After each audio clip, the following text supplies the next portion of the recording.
ಕ್ಷುಲ್ಲಕ ವಿಷಯಕ್ಕಾಗಿ ನಡೆದ ಜಗಳ, ಯುವಕನ ಕೊಲೆಯಲ್ಲಿ ಅಂತ್ಯ.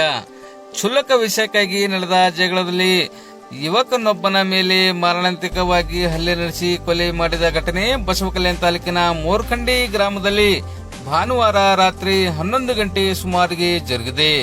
ಮೋರ್ಖಂಡಿ ಗ್ರಾಮದ ನಿವಾಸಿ ಶ್ರೀನಿವಾಸ್ ಬಿರಾದಾರ್ 36 ವರ್ಷ ಜಗಳದಲ್ಲಿ ಕೊಲೆಯಾದ ವ್ಯಕ್ತಿಯಾಗಿದ್ದಾನೆ. ಶ್ರೀನಿವಾಸ್ ಗ್ರಾಮದ ಹನುಮಾನ್ ಮಂದಿರ ಬಳಿ ನಿಂತಾಗ ಟಿಪ್ಪರ್ ಲಾರಿಯೊಂದು ಬಂದಿದ್ದು, ಟಿಪ್ಪರ್ ಲಾರಿ ಚಾಲಕ ಹಾಗೂ ಶ್ರೀನಿವಾಸ್ ಇಬ್ಬರ ನಡುವೆ ಕ್ಷುಲ್ಲಕ ವಿಷಯಕ್ಕಾಗಿ ಜಗಳ ನಡೆದಿದೆ.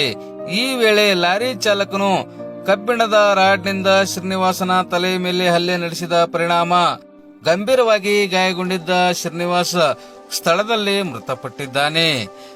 ಜಗಳದಲ್ಲಿ ಹಲ್ಲೆ ನಡೆಸಿದ ನಂತರ ಲಾರಿ ಚಾಲಕ ಸ್ಥಳದಿಂದ ತಪ್ಪಿಸಿಕೊಂಡು ಅತಿ ವೇಗ ಮತ್ತು ನಿಷ್ಕಾಳಜಿತನದಿಂದ ಲಾರಿ